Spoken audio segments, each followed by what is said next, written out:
Forgot my watch. Do you know what the record is for someone leaving the house but having to come back in for something they forgot? It's 37. It's by a guy named Kevin Brubaker in Chesterfield, Ohio, back in 1992.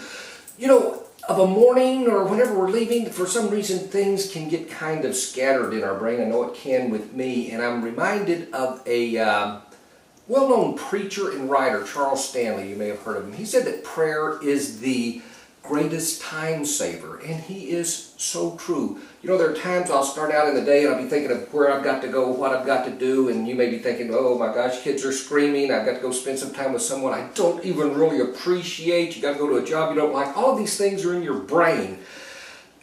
You know what is the greatest thing we can do at that moment? I don't care what's going on around, is just stop and pray. Just say, God, this day's not shaping up the way I wanted to. I just don't want to take another step in this life without realization of your presence with me. Boy, that would open up. Your focus is better. And along with that comes all the promises that he says, if you be anxious in nothing, and the peace that passes understanding after you pray will come to you.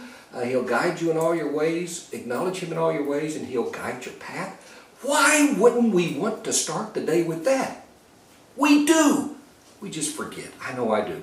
You know, there's a prayer in Ephesians. Paul's offering this prayer. He says the best prayers in the world. And in this prayer, he lines out all the things we have to look forward to us in heaven and on earth, the strength, the power God gives us. And he's saying this to the Ephesians, and he ends up with this line right here. He ends up his prayer saying, to him who is able to do exceedingly above all that we ask or think, through the power that is in us. That is unbelievable. That's what we can leave our house with, or wherever, with that, the power of God that is with us. What's he able to do above anything we ask or think? Wow! That's what I'm taking with me right now. I remembered my watch, and hopefully I've got everything else, but the most important thing is I've got God with me. That is Christ. Catch you next time.